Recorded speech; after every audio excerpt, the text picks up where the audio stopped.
What is happening, everybody? This is Cody, aka DFS Prodigy, coming to you breaking down this upcoming 5-game NBA Sunday slate. My brother's in town, so that's why haven't been able to do the slate from today. That's why I couldn't get a video out. I picked him up from out of town. He's in town for the weekend, so right now, like I said, he's downstairs. So I figured, why not? Let's go and just knock this video out, so we can kind of go over the slate. It's a 5-gamer. It's going to be interesting. So far, the showdown for the Cavs is looking good for me for tonight. I played a little bit, but I didn't play much. But we have a 5-gamer. It's Sunday. The contest will be interesting on how they feel because this is football. Like I told y'all in the past, I'm going to do mainly showdowns for football. Not much main slates because I'm trying to focus on NBA.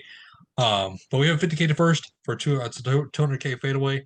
So let's start it off and kick it off with Washington and Cleveland on the Washington side. So Bradley Beal 8-3. That price tag dropped. That price tag is definitely interesting to me, especially against Cleveland. Went from 9-6 to 8-6 to now 8-3. But Porzingis 7-6. I don't mind it. I mean, he's hovering around the 7-8 price tag.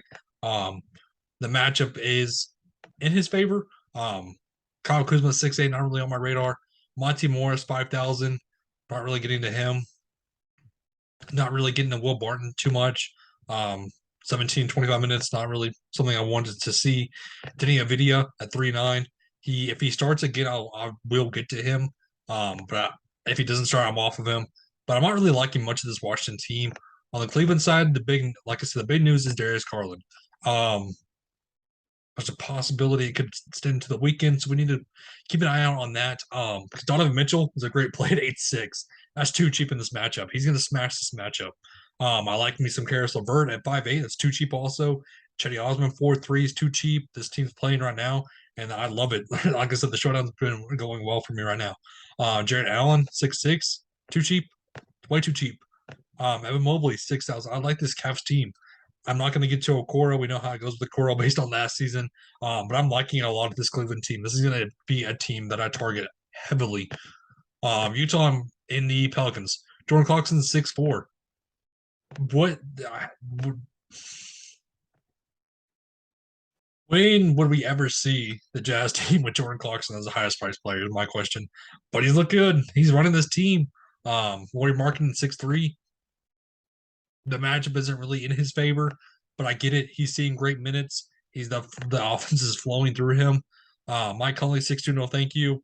Not getting much call in Sexton 5'3". Kelly O, not a good matchup for him. I'll be going into Joval. It's kind of what I'm looking at. On the Pelican side, though, Zion 8'8". The price tag did go down. We saw him at 9-1, 9-2, now 8'8".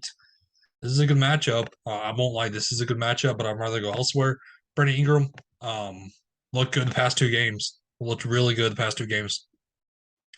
Joval 7-3. This is a great match for him against Kelly O. You really think Kelly O is going to be able to stop Joval? I don't think so. CJ McCollum 7,000 is good in the mid range. If you want to take a shot at him. Herbert Jones 4-4 if a value play if you need it. I don't mind it. On the Minnesota side and OKC game, the big question is Rudy Gobert or Karl-Anthony Towns? Because right now, Rudy Gobert, he's looked good. He's looked really good. This matchup is heavily in the Minnesota's favor. Both guys should be able to have their way and feast. I'm going to Rudy Gobert. I like him a little bit more. Anthony Edwards 7'8" is not bad. D'Lo 7'2" is not bad. I don't mind this matchup for him. Their blowout potential is there. But on the OKC side, SGA, he's been undervalued. He's looked good. He's looked really good.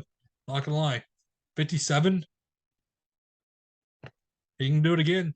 Josh Giddey 7'4", not bad. Lucas Dort 5'5". He's in play. So let's go to the Kings and Golden State. On the Kings side, what is going on with Sabonis?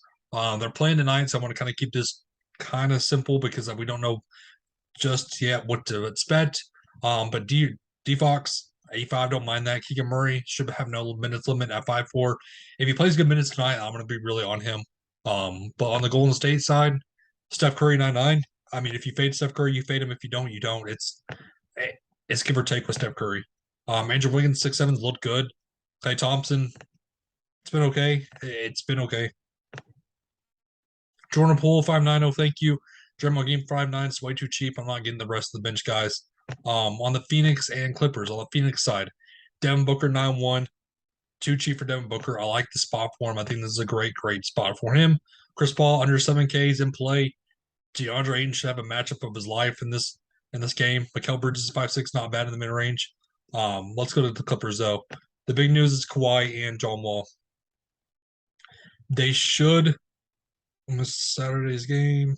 Okay, so they should be in for this game for the Sunday. This is the Sunday slate, so they should be in. Paul George, I'm not really going to get to. I don't mind going to Kawhi 8-4 again.